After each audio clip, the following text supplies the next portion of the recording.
mun ɗauko huɗuba da kuma gayyato malamai su yi mana fashin baki game da huɗubar da muka ɗauko. Baƙonmu na yau shine Malam Muhammad Sagir Usman. Malam ya maka barka da zuwa wannan shiri na Minbari. Assalamu alaikum wa rahmatullahi wa barakatuh. Wa alaikum assalam wa rahmatullahi wa barakatuh. To akramakallahu, kamar yadda al'adar shirin take, kafin mu shiga cikin shirin gadan-gadan mukan je mu saurari huɗuba, in ya so daga baya sai mu ga batutuwan da za mu duba a ciki.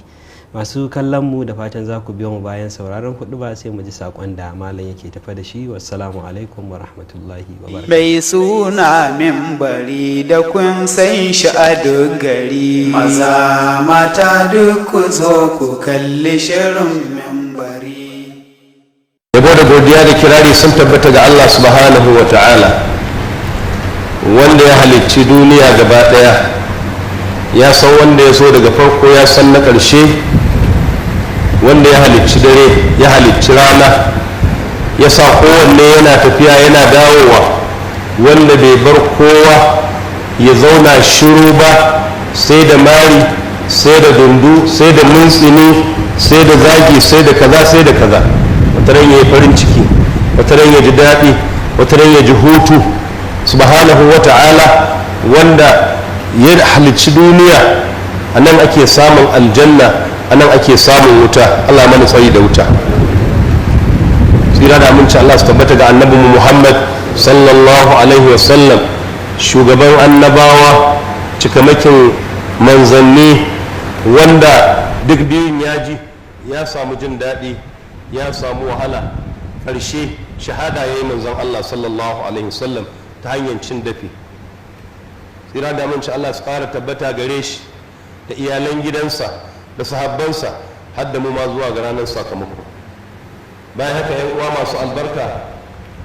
ku ji tsoron Allah subhanahu wa ta'ala, a ƙara sabis ɗin imani. Jin tsoron Allah shi yake ƙara wa mutum ni'ima, shi yake tunkuɗe wa mutum musiba da bala'i da balahira. Ubangiji ta'ala ya ƙaddarta halittu da ba kowa duniya tun shekaru nawa, ana ta zuwa ana komawa, ana ta zuwa ana komawa, babu waya, babu wasiƙa, ba fas, kowa ya mutu sai dai a ji shiru, kowa an sa masa iya lokacin da zai yi. Idan ya yi babu ƙari babu rage. Abubuwan da suka bari an share, wasu ne sababbi suke zuwa. In ya bar alheri to za a rika ambatansa a lahira, yana can rayuwarsa ya zama biyu. In ya bar shari ma za a rika tunawa da shi. Kullum idan mun tuna da Muhammadu Rasulullah sallallahu alaihi wasallam, yana lahira, yana kwanci a kabarinsa mai albarka, amma ga shi yana samun addu'o'i, yana ƙara samun matsayi wajen Allah. Da an ce fir'auna, Allah tsine masa, yana ƙara samun azaba. Kullum azabar safa daban, azabar yamma daban. Annaru yu'raduna alaiha ghuduwan wa ashiya, wa yawmal qiyamati adkhilu ala fir'aun ashadda al'azab. Azaban kabari kenan, ran alkiyama ko zai dandana ko dissa a wajen Allah. Ubangiji ya raba rayuwa, kowa shi ya mai da wani mai arziki, shi ya bar wani talaka, shi ya ba mu wani ilimi, ya bar wani jahili, shi ya bar wani da lafiya, shi ya samu wani rashin lafiya. Cikin hikimansa da adalcinsa da yadda yake kayansa baya shawartar kowa. Shi ne ya halicci mutuwa, shi ne ya halicci rayuwa don ya jarabi bayi wane ne zai yi aiki mai kyau. A kan kaddara kake tafiya yadda ka zo a kai, yanzu a take yake komai kamar yadda ya saba. Da ya ce inna kulla sha'in khalaqnahu bi qadar, to jama'a kan kaddara ake tafiya. Tun kafin mu zo duniya da shekara 50,000 ya riga,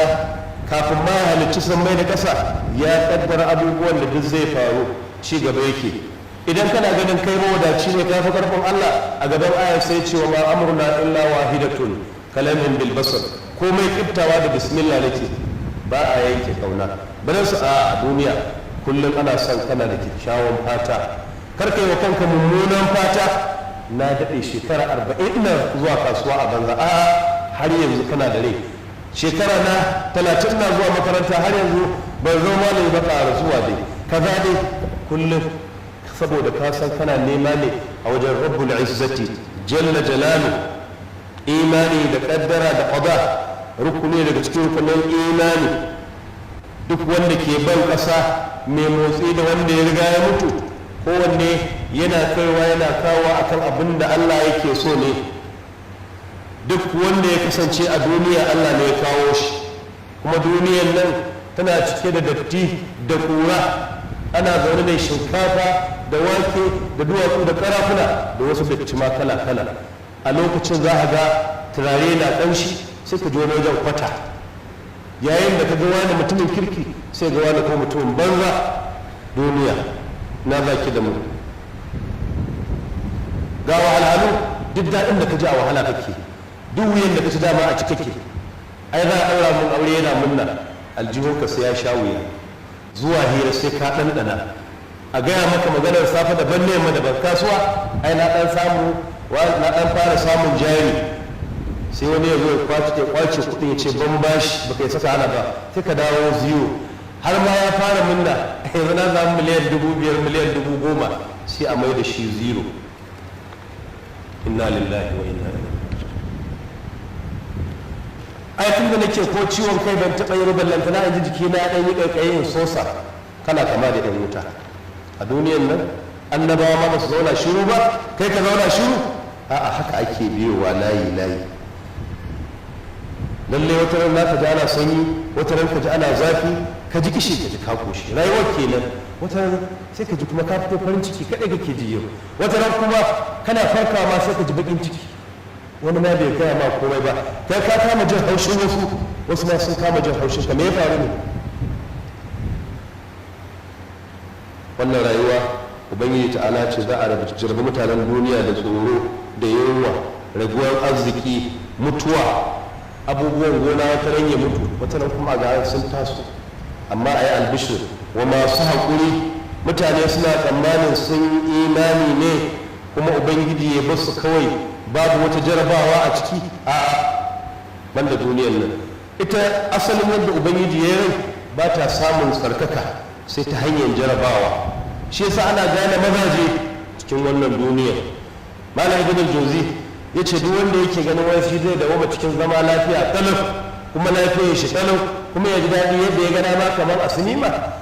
to wannan bai san dalilin da ya sa ma Allah ya halicce shi ba, baya da labarin komai.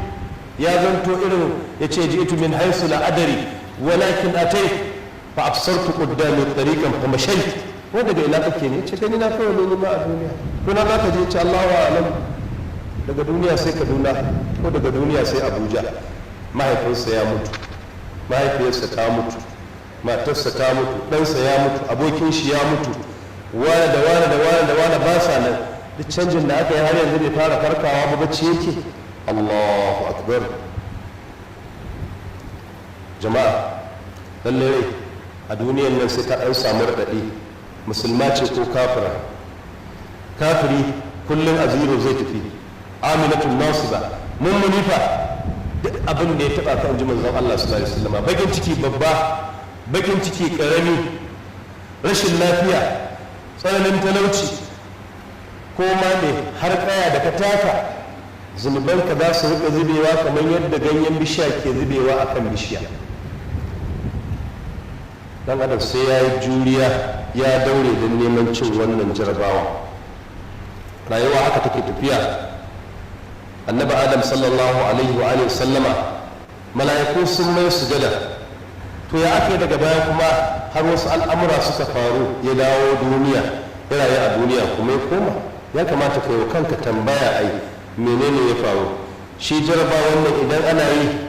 ba wai ubangiji na jaraba mutum saboda yi masa azaba ba ne, saboda a tsarkake shi ne. Mummune haka yake, za a jarbe su da kyakkyawan da mummunan ko su rika da dan za su dawo wajen Allah. Shi dan adam da yawa zai ga wani abu yana son sa, shari ne, ga wani abin baya so kuma alheri ne, kuma yana tafiya akan gaibu ne. Allah ya ce da yawa za a ga kuna da tabbas ba kwa son kaza ko ba kwa son wani abu, shi alheri ne gare ku. Wataƙila kuma wata kuma da tabbacin cewa kuna son kaza, shi shari ne gare ku. Ubangiji ya ce shi kaɗai ya sani, kukan ji jahilai ne. Dan adam cikin wannan duniyar ya shirya wa zuciyarsa duk irin musibar da ta zo ya zai karɓe ta, shi za a ga annabi Muhammad sallallahu alaihi wasallama za ga yana ta addu'a kullum sai ya raba kafa Allahumma bi ilmikal ghaiba wa qudratika ala al-khalqi ahini ma alimta al-hayata khayran li wa tawaffani idha alimta al-wafata khayran li ya Allah game da iliminka na koyi da ilimin da ka sani kan halittunka duk idan rayuwar wannan za ta fi alheri gare ni ci gaba da raya cikin ayyuka na alheri in za ta zama shari gare ni a ɗauki rayuwa na cikin imani mutum na kan musulunci manzon musulunci sallama duk yadda aka so ya zanto za a iya juyawa da kai so da yawa za a ga kalma ɗaya ka faɗa sai ga ya halakar da mutum ga baki ɗaya kamar za ka iya faɗan kalma ɗaya ka tafi aljanna shi yasa shi mummune wato ana so duk irin abin da ya taba shi ga ya daure ya karbe shi su an ce ahlullah yarda bil maqam bayan Allah na kware suna da matsayin da Allah ya basu kowa da yadda Allah ya bashi wane shugaban kasa ne ya zaka yi da shi haka aka kaddara masa wane ya zama dan majalisa wane ya zama sarauta wane ya zama sarki wane ya zama kaza wane babban attajiri ne wane talaka ne wane mai ilimi ne wane kaza ne wane kaza haka duk ahum yaqsimuna rahmat rabbik la naqsamna bainahum ma'ishatuhum fil hayatid dunya wa rafa'na ba'dahum fawqa ba'd mai suna mimbari da kun san shi a duk gari maza mata duk ku zo ku kalli shirin mimbari. To masu kallon mu barkanmu da dawowa daga sauraron kuɗuba wacce muka saurara daga bakin malam Aminu na'ibi na ɗaya a masallacin Alfurkan da ke Nasarawa GRA ta jihar Kano. A kar makalla muna maka barka da dawowa daga sauraron kuɗuba. A kar makalla wannan maudu'i ne matukar muhimmanci da malam ya ɗauko.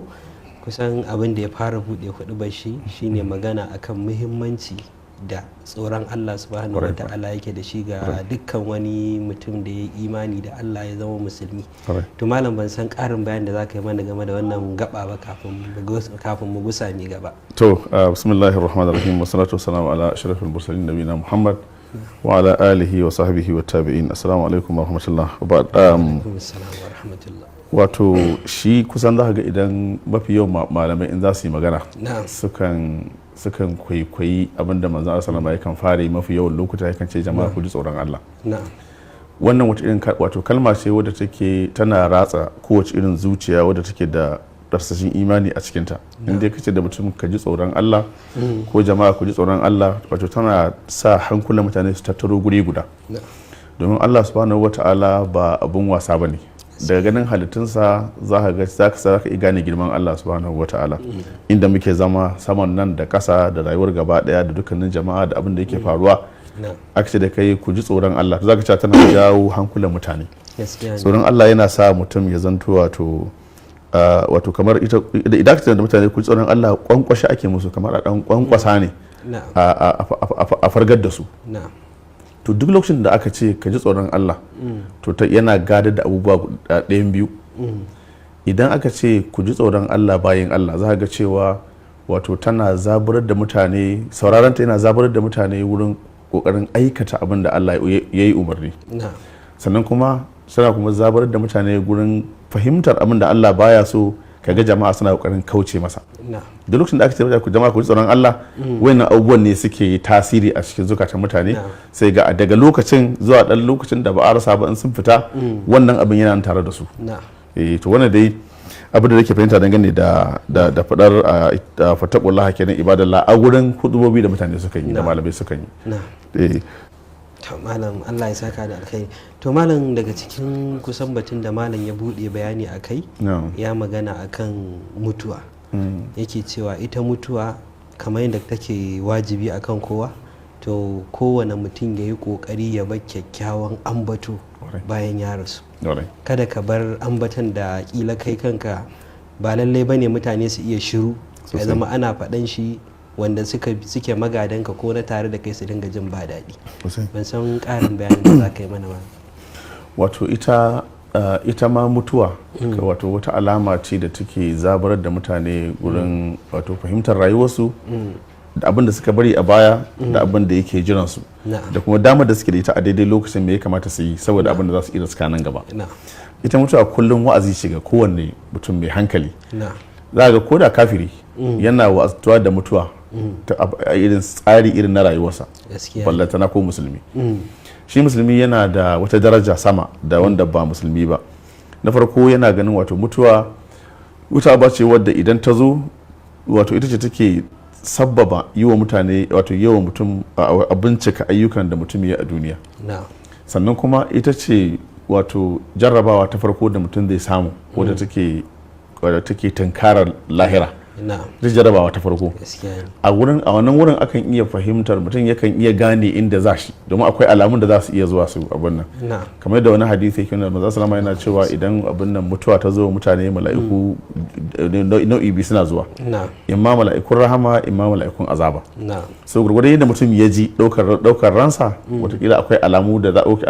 za ga Allah yana nuna wa mutum ta inda karshen sa zai kasance. na So da yawa ga hadisai nan da yawan gaske wanda suke nuna wannan. Shi sa za ga abin da manzo sallama yana cewa mutum Allah zai karbi tubansa. Wato akwai kofar tuba na abin da mutum yake aikatawa na yau da gobe, saboda kowane dan adam yana da wato damar ya aikata kuskure ko ya aikata laifi. To amma wato wannan damar akwai dama da aka bashi ta yi tuba na laifukan da yake yi. Wannan kofar ta tuba kuma tana nan a buɗe. Allah ba zai rufe ta ba sai lokacin da rana ta fito daga inda take faduwa. To idan aka kulla wannan daga wani lokacin babu karɓar tuba. To idan kuma ranar bata fito ba fa, in bata fito ba mutum za a karɓi tubansa matukar bai zo gargara ba, kamar da hadisi ya nuna cewa idan mutum yana dama ya tuba na ayyukan da yake yi, Allah ko yana karɓar tuban duk wanda ya nemi tubansa, wa yatubu Allahu ala man taba. To amma idan mutum bai tuban ba yana ta aikata kato ƙwarayi abin da ya ga dama yake yi, sai lokacin da kuma ya zo gargara to Allah subhanahu wa ta'ala ba zai karɓi tubansa ba. So haka ita mutuwa wato darasi ce mai ƙarfi mai girman gaske. Ta ɗauki ƙarami mara ƙwari, ta ɗauki wanda ya fi kowa ƙarfi da girma, ta ɗauki wanda ya fi kowa matsayi da muhimmanci a duniya, ta ɗauki wanda bai kai kowa ba, ta ɗauki matsakaici, ta ɗau annabawa, ta ɗauki mursali, ta ɗauki masu kuɗi, ta ɗauki talakawa, ba wanda ta ɗauki mahaukaci, ta ɗau mata, ba wanda ba ta ɗauka. Sannan kuma an nuna cewa kowa sai ya mutu, kullu nafsin za'iqatul maut. To tun an ce wannan ɗanɗanawar ya danganta ga mutane da kuma halayen da suka kasance a kai lokacin da za su mutu, da kuma abin da za a iya abin fahimta dangane da abin da za su iya tankara a nan gaba. So mutuwa wajibi ce ya zanto cewa musulmi ya fahimce ta kuma ya zama kullum tana nan a ransa. Ya zanto duk lokacin da zai fita tana cikin programs ɗinsa na rana kullum. In dai ka wayi gari to ka sa mutuwa a cikin programs ɗinka. Abdullahi dan Umar radiyallahu anhu yana cewa idan mutum ya kai yamma to kada ya jiran sai gobe asuba ta yi sannan zai wani abu. Hakanan idan ya wayi gari kuma kada ya jiran sai yamma ta yi sannan zai wani abu na alkhairi. A'a, ya kokari ya yi ayyukan alkhairi da bai san lokacin da za ta iya zuwa ba. So ita mutuwa tana nan akan kowa, ba kuma wanda ya san lokacin da za a mutu, ba wanda ya sani. Ba ma irin yanzu ma za ga ana mutuwar faja yanzu, za ga ko mutum yana zaune lafiya a sai ga ya mutu, sai ka ji ana yanzu na ake zaune da shi. To irin wannan wato wajibi ne zan tusha mun kula da wannan. Rayuwar mutum yanzu tana cike da fusge-fusge. Za ga wato abubuwa suna jan hankalin mutane, suna barin wato mutum ya bar duniya, mutum ya bar lahira, ya rabu da Allah, ya rabu da karantarwa, kuma sai ga ya dauki wasu halaye kuma yayin da dauki wasu halaye sun mai halayen da ake so ka zama kana ka takallaka da su, to kuma sai mutuwa ta zo maka baka sani ba. To irin wannan ne ya kamata mutane su fahimta cewa da lokacin da malamai suke magana akan ku ji tsoron Allah, jama'a za su kawo maka maganar rayuwa da ko mutuwa. Yau to tsakanin wayannan abubuwan guda biyu wannan tsoron Allah yake aiki. Yau kafin wannan kadar rayuwa kana da dama, kafin wacce mutuwar ta zo yi kokari ka amfani da tsoron Allah, kai duk ayyukan da aka ce ka yi, ka guje ma ayyukan da aka ce ka guje ma, sai Allah ya baka nasibi kafin wannan mutuwar ta zo. To malam, akwai maganar barin kyakkyawan ambato. Wani zaka ga kila abin da yake yi sai kaga kamar babu tunanin mutuwa a ciki ko kuma abin nan. Haka ne. Wato akwai duk lokacin aka ga malam ya kawo mana misali yace kaga yayi magana Fir'auna. Duk lokacin da aka ambaci Fir'auna sai ya tsine masa, saboda an san azalimi ne, an san yadda ya wahal da Annabi Musa, an san irin abin da yayi na azabtar da banu Isra'il, an san bardar da yayi, an san maganar da ya faɗa akan Allah subhanahu wataala da kuma dagawa da sauransu. So za ga abin da ya bari ba wani abu ne na arziki ba. Babu wani mutum mai hankali da zai bi sahu na Fir'auna. Ga sahun sanan an bayyana shi filla amma ba wanda yake bin sahun Fir'auna in yana da hankali. To amma kuma akwai labaran annabawa da Allah subhanahu wataala ya bamu a Qur'ani tunda idan yi magana qasas ita qissa a Qur'ani abinda sai aka yi magana qissa aka kawo abin nan kalmar qissa saboda ba kawai labari ake barawa ba akhbar bane a qissa ma'anarta abin nan a harshe na Qur'ani shine za a baka labarin wani abu wanda akwai darasi a cikinsa ba kawai iyaka ji labari ba ne. Za ka Qur'ani yana zabar wasu gurare a gun labari a gurin ba da kissa ba komai yake faɗa ba face abubuwan da suke da muhimmanci su yake ɗaukowa. So kissa a Qur'ani tana da wato wani karatu ake so a yi maka ka ga labarin wani ko rayuwar wasu mutane don ka ɗauki darasi saboda kar ka faɗa cikin irin wancan. In kuma mai kyau ne ka ɗauki darasin da za ka iya kwaikwayon wani abu a shi kai. To sai ga to annabawa an bamu labarin su kuma an bamu irin abin da taimakon da Allah ya ba su subhanahu wata'ala. Za ga irin su wa ila ajin akhahum hudan wa ila thamud akhahum salihah ga sanan ila abin madin akhahum shu'aiba haka kaza qawmu lutin kaza to amma a ƙarshe za ga annabawan su suke da nasarori sannan mutanen su kuma wanda suka imani su suke da nasarori kuma su Allah yake gadarwa ƙasa ko fir'auna da ya dagawa ya mamaye ko ina ƙarshe Allah ce wai mun gadar da ƙasa ga banu Isra'il muka ce su abudan su yi ibada su aikata alkhairi ko amma su ma kar su aikata kada su yi barna domin abin nan sa'urikum daral fasiqin a ƙarshe irin waɗannan abubuwa din so wato duk lokacin da mutum ya zama Allah ya bashi dama ta rayuwa maza salama na cewa ithnani bagabunun fiha kathirun minan nas abubuwa guda biyu mutane suna kamun ga a cikin su sai ce as-sihhatu wal farag wato da dama abin as-sihhatu lafiya wal farag da kuma dama kana da lafiya kana da dama yi wani abu saboda ko da bayan ka bar duniya wata rana idan an tuna ka za a yi maka addu'a kuma za a yi maka yabo na alkhairi abinda bature yake cewa history will forgive you wato tarihi zai ma afuwa za ta aiwa ne yayi kaza amma idan bai maka afuwa ba tsine maka zai tarihi idan ka zo ka rayu kana da yaya ba kai musu tarbiyya ba ba kula da su ba kai zauna da makwabta lafiya ba baka da abokan arziki lokacin da ka mutu ga yayanka su suke za ta ka aiwa ne shi bar mana yara tsinannu a duniya gashi na suna ta faman daga dan fashi sai dan kaza sai dan kaza sai dan kaza aiwa ne Allah ya tsine wasu da iyalansa duk lokacin da tsinewa aka yi ta kuma za ta same ka domin kai ka shuka abin da ka shuka yau to amma idan mutum ya zama mutumin kirki ne ya bar wani legacy wani abu mai kyau kamar ya zamto ya bar wani ilimi da ake amfana da shi ko kuma ya gina wani abu wanda jama'a al'umma suke amfana da shi ko kuma ya bar wani yaro mutumin kirki ko ya gyara wasu yara kamar da manzo sallallahu alaihi wasallam yake cewa wanda ya bar abubuwa guda uku to wani abubuwa guda uku ladan za su bi shi har kabarinsa to amma in banda wannan ba na da zai bi ka kabari yau wato kamata ya wato mu gane waɗannan abubuwa din cewa akwai abin da mutum zai bari a rayuwarsa ya yi kokari ya tunani ya ga me zai iya bari a rayuwa wanda al'umma za ta amfana da shi kuma Allah zai yabe shi akan wannan ko ya bashi lada kada ya zama mun yi rayuwa haka nan kawai sasakai mun tafi abin nan duniya ba wani abu ba na'am to Allah ya saka da alkhairi malam daga cikin batu mai muhimmanci da malam ya tattauna akai ya yi magana akan cewa kada fa mutum ya ɗauka rayuwar nan da mutuwa haka Allah ya yi su kawai sasakai ba wani manufa mutuwan nan da rayuwa gaba ɗayan su jarrabawa ce da Allah subhanahu wata'ala ya jarraba duk wani dan adam da su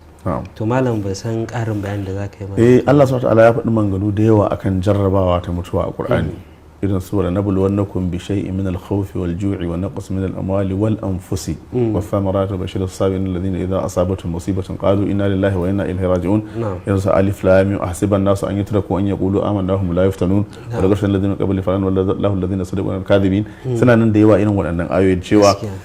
wato wannan rayuwar da Allah ya halice mu a kanta zai jarrabe mu in fact ita kan gaba ɗaya ta majarrabawa ce gaba ɗaya ta majarrabawa ce in ka duba daga lokacin da aka ce ɗaya yana cikin uwarsa jarrabawa ta fara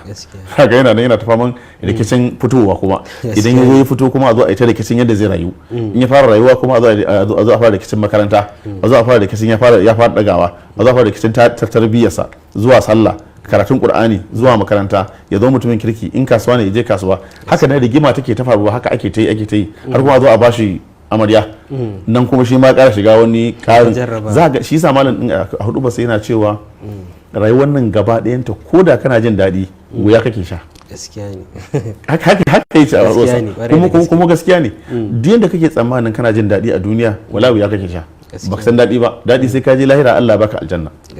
yau to abinda za ka yi shine wato ka gane cewa nan gidan ba gidan wato gidan duniya ba gidan holewa bane ba gidan jin daɗi bane inna lillahi ibadan futana talaqu dunya wa khaful fitana nazaru fiha falam alimu annaha laysa li hayyin watana ja'aluha lujatan wa takhadhu salih amali fiha sufana cewa wannan duniyar wani malami yana cewa wannan duniyar wasu bayin Allah suka mata kyakkyawan kallo suka ce kai wannan duniyar ba gurin zama bane Allah ya ce shi malami yana cewa inna lillahi ibadan futana Allah na da wasu bayi masu kaifin fahimta wato masu kaifin kwakwalwa yace sun kalli duniya da suka gane cewa wato wannan duniyar ba wani alheri a cikinta sai suka mai da ita kawai cewa to kamar suna tafiya ne suka samu kogi kogin nan ana bukata suna so su tsallaka wannan kogin suna bukatar abin da za su tsallaka sai suka nemi kyawawan ayyukan su zama shine kobi ko jirgin da za su hau su tsallaka wato akwai wani abu da ake so a yi wanda mutum zai tsallaka suka ce to ai kyawawan ayyuka ne bari mu zana mai kyawawan ayyuka ibada zumunci aminci kirki gaskiya riƙon amana adalci waɗannan abubuwa din mutum ya ɗauke su ya yi gwargwadon iyawarsa ya kauce ma wato zungurin shaidan da ko zuciya cewa an yi ma kaza sai ka rama ko an yi min kaza sai na rama waɗanda suke yawan yin afuwa Allah ya yabe su a Qur'ani gurare da daman gaske sannan manzo Allah ya yabe masu yin afuwa sosai in fact wanda yake yin afuwa yafi wanda baya afuwa kuma sa'an nan mutumin da yake mai tsanani mutumin da yake mutumin kirki wanda yake da dama ya dauki fansa amma sai ya afuwa wannan ya fi soyuwa a gurin Allah subhanahu wataala so waɗannan kyawawan ayyuka ne da mutum ya kamata ya dauka ya zanto ya tsallake wannan rayuwar so rayuwar duniya rayuwa ce ta jarrabawa babu wani daɗi a duniya kwata-kwata in kana cikin jin daɗi a wahala kake in kana cikin wahala dama kuma a dama sunanta dama gidan wahala shi sa manzo Allah sallallahu alaihi wasallam yake cewa wato ka zamo a cikin duniyar nan ka annaka gariban wato ka annaka garibun kamar kai bako ne cewa kana au abin sabila kuma kai matafiyi ne inda ka zauna ka dan huta kadara wani hutun naka shine zaman duniya din zaka tsallaka ka ci gaba ka gani to ita a duniya mata gaba ɗayan ta jin daɗin na rudu na da su dan jin daɗi ne wanda bai kai ya kawo ba bai kai ya kawo ba to Allah ya saka da alkhairi to malam daga cikin batu da malam ya dauko mai matukar muhimmanci ya magana akan kyautatawa Allah zato wani kila zai dauko wani abin alheri da ya fara tiryan kila kai kawo maganar neman ilimi ka dan fara tiryan kawai sai ka watsar ko wani kila wani abu ne na neman arzikin rayuwa da ya fara sai ya sare sai ya daina to malam ba san karin bayan da zaka yi mana akan wannan abu manzon Allah sallallahu alaihi wasallam ya ce Allah yana cewa inni inda zanni abdi bi ni ina nan yadda bawa na yi tsammani na ko zato na to haka zai same ni idan bawa ya ringa zaton cewa Allah ba zai masa rahama ba ko ba zai bashi falala ba ko ba zai bashi arziki ba ko ba zai bashi aljanna ba to ba zai bashi ba sai ga yadda za a yi kuma amma idan kai zaton cewa Allah zai baka aljanna Allah zai ma falala Allah zai sa ma albarka abin da kake yi to ko zai saka maka albarka wato matsalar mu shine muna kaddara Allah kamar wato ba zai yi abu ba sai wani lokaci shine babban matsalar mu ai za ga abinda za ka gane jiya malam yayi program anan yana maganar cewa idan mutum ya shiga tsanani za ga a lokacin imanin mutum wato cika zuciyarsa yake yi ka kula da wannan abin duk lokacin da mutum ya shiga cikin musiba da ba shi da wata makawa ya sani ba inda zai yi ba wani abu da zai iya faruwa ya fitar da shi sai Allah to wallahi zuciyarsa cika take da imani da Allah subhanahu wataala to yanda ta yi wannan cikar ya ce ya Allah ka kubutar da ni saboda ya san zai kubutar da shi wallahi take zai masa ya Allah ba nisa yake da mutane ba bai nisa da mutane ba a kusa da mu yake amma matsalar mu idan za mu yi addu'a muna da waswasin ko zai karba ko ba zai karba ba ko yanzu a yi ko sai an jima ko yaushe to wannan shi ne ke ja mana matsaloli to amma wanda ya fi illa ko ya fi sharri shine wanda zai ga cewa shi ba wato shi ba mutum banza bane ba fasiki bane yana yawan sallah shi yana yin kaza yana kaza na ibada yana kaza na bauta amma kuma Allah yana jarraba sa bai bashi abu kaza ba wannan tunani ne mummunan tunani wannan mummunan tunani shi dan ne yake istifzazin mutane akan sarrafa da Allah subhanahu wataala yake nuna musu wani abin cewa in ku mutanen Allah ne me yasa bai muku kaza ba ga Allah yawa kafiri wani ba misali ka ji musamman yaran mu ne da suna leke cikin internet sai yaro ya leko Bill Gates sai ya leko maka irin su Mark Zuckerberg sai ya dinga leko maka mutane wanda suke masu kuɗin turawa to amma abin da suke mantawa shine ko shi mai kuɗin bature din bai zama mai kuɗi ba sai da ya ɗauki wani lokaci tukune na wasu abubuwa. Yau to kuma sannan muna da masu kuɗi a ƙasar nan muna da masu ilimi a ƙasar nan muna da masu mulki a ƙasar nan babu wanda yake samun abin da ya samu na ilimi ko kuɗi ko mulki a rana guda lokacin da ya neme shi. Duk wanda ya samu yake da dama ya je ya bincika wa'annan mutanen ya gani mai kuɗi sai da ya daɗe yana bibiyar wani kuɗin yana tanadinsa yana shiga kasuwa yana jujjuya shi kuma ya ilimi mai yawa sannan Allah ubangiji ya taimaka masa. Haka nan bai ilimi ya daɗe yana shige da fice da tafiya a ƙasa da shan dukan ruwa, shan sanyi, zafin rana, yunwa, rashin abin nan gasu nan dai rashin abin yau da gobe, rashin abinci da waye haka ya sabu ya kai wani saboda ya dage. Haka nan kuma mai mulki ka duba ka gani za ga cewa 'yan gidansu suna zama ana koya musu mulki tun suna ƙanana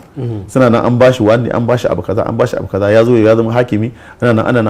nuna masa wannan da ƙyar yake kaiwa da an ce kuma ya zama sarki saboda ya iya wayannan abubuwa din sai ga ko ya zama shugaba sai ga ya abin nan ya kai inda ya kai. Ko 'yan siyasa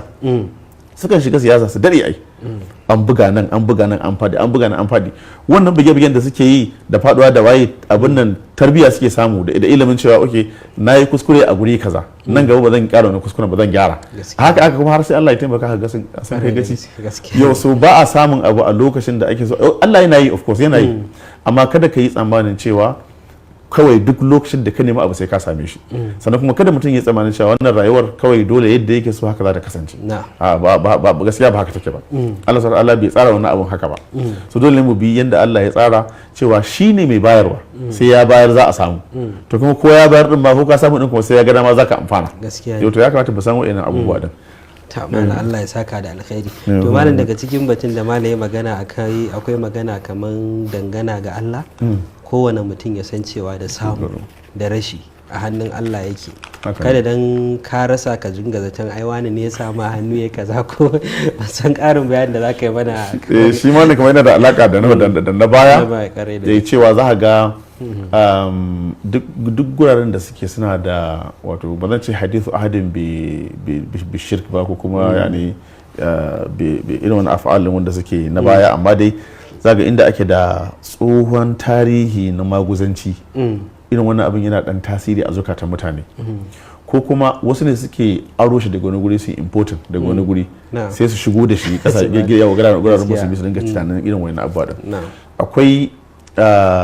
akwai rauni na imani dangane da mutum da zanto cewa idan ka nemi abu baka samu ba ka yi zaton wai wani ne ya maka illa ko wani ne ya jefe ka ko wani ne ya ma baki ko wani ne ya ma sammu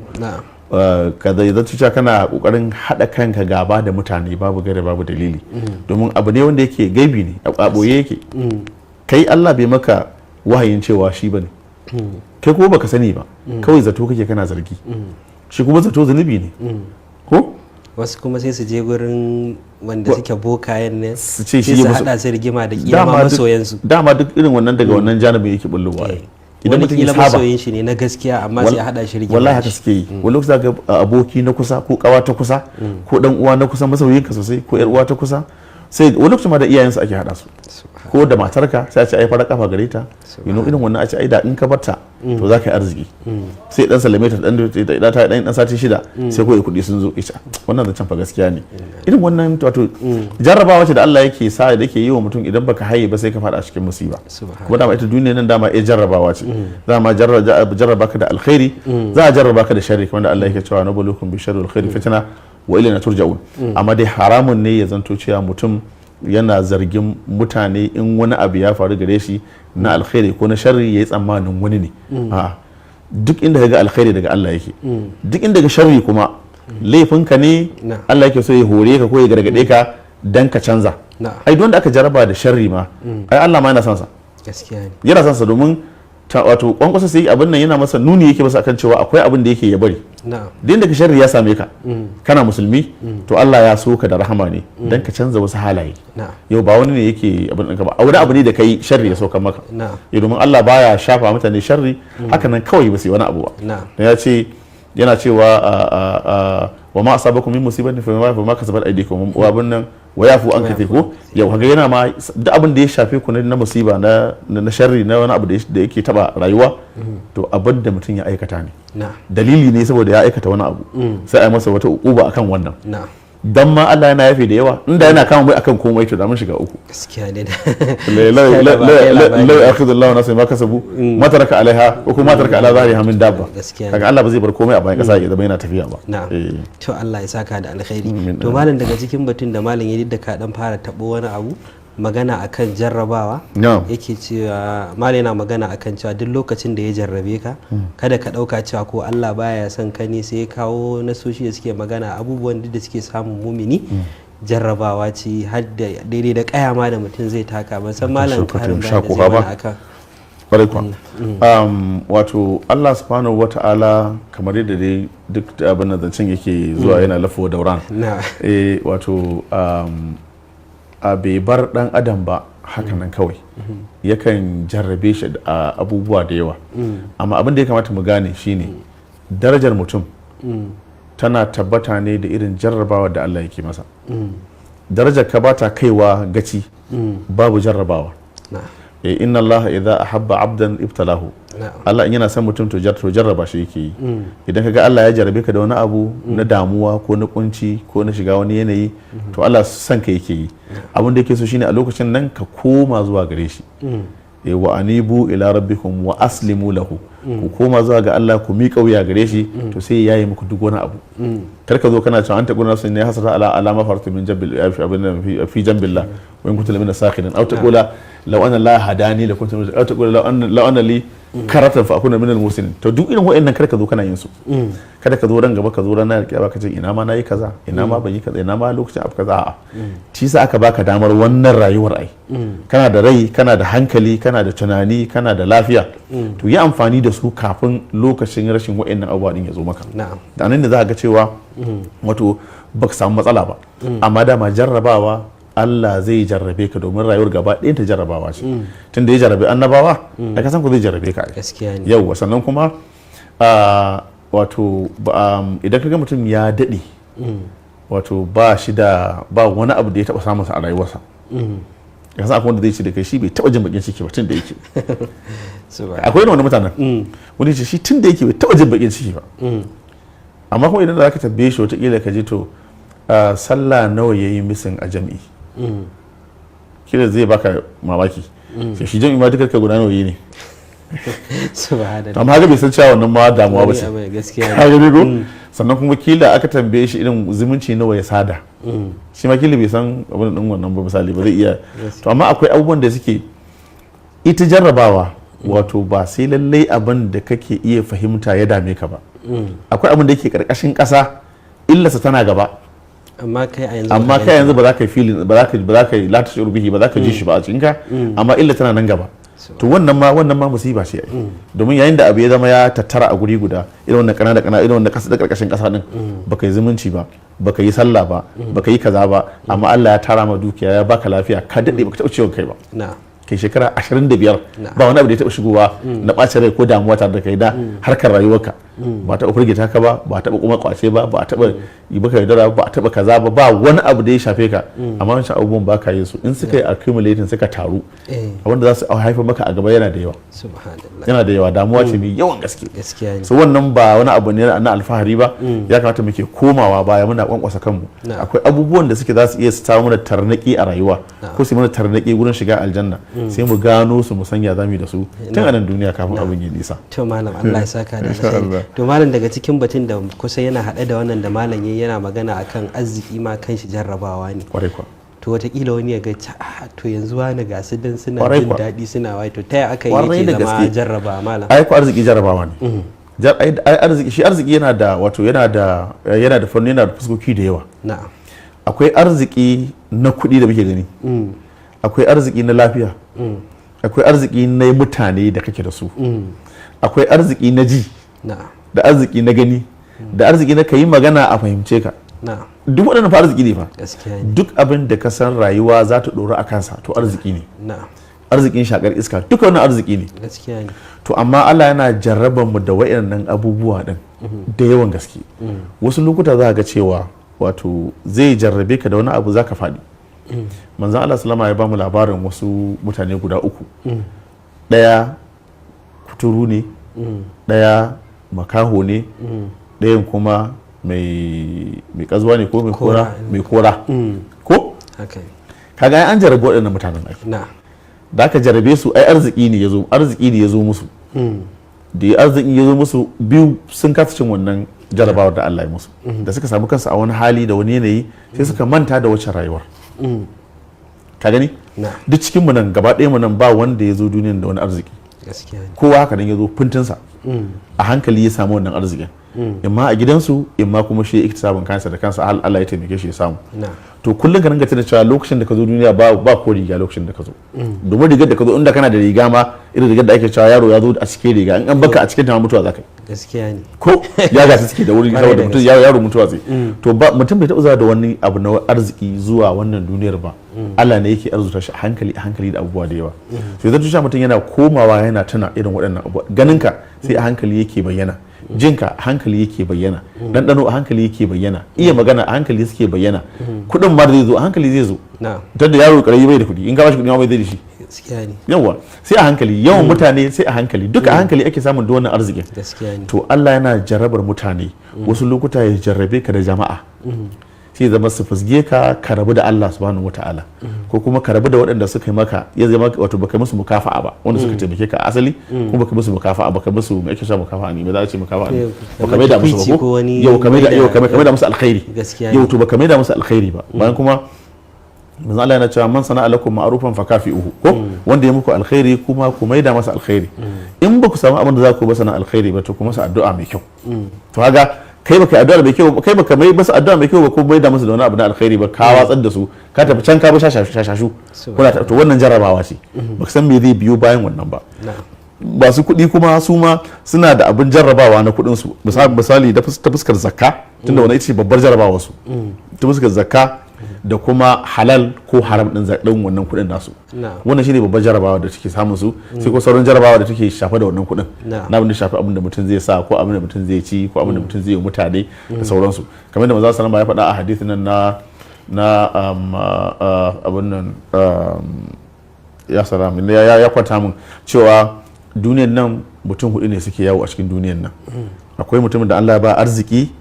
sannan kuma ya ba shi ilimi to yana amfani da arzikinsa yana ciyar da mutane kuma yana yin ayyuka na alkhairi da wannan arzikin saboda ilimin da ya samu na addini shi ke taimaka masa yace to wannan mutumin shi ne mafi kololuwar daraja a gurin Allah a ranar alkiyama na biyu ba shi da arzikin amma kuma yana da ilimi to kuma amma yana kokari yana aiki da iliminsa sannan kuma yana fatan ina ma Allah ya bashi arziki irin na wani shi ma ya aikata irin yadda wancan mutumin yake yi to sai ce wannan mutumin bi niyyatihi yana bagiran wancan mutumin a gurin Allah shi ma yana sama mutum da uku kuma mutum ne wanda Allah ya bashi arziki mai yawa amma kuma bashi da ilimi saboda haka ya wulakanta wanda ya ga dama ya ci zarafin wanda ya ga dama ya ci mutuncin wanda ya ga dama ya taka wanda ya ga dama ya yaga wanda ya ga dama ya keta wanda ya ga dama ya yi abin da ya faɗa abin da yake so to sai manzo sallallahu alaihi wasallam ya ce wannan yana mafi munin matsayi da yanayi a ranar alkiyama a wurin Allah subhanahu wataala na hudu talaka ne ba shi da arzikin komai ko ba shi da ilimin komai amma shi kullum tunaninsa shine Allah ba shi kuɗi irin na wannan mutumin na uku ka ja ce kai ina ma Allah zai bani kuɗi na yi rashin mutunci a duniya kan suna yi wani abu ce kai Allah ya rage aya aka yi ne kai da ina da kuɗi ai wallahi duk sai kun shiga uku sai na yau da rashin mutuncin da zan yi kaza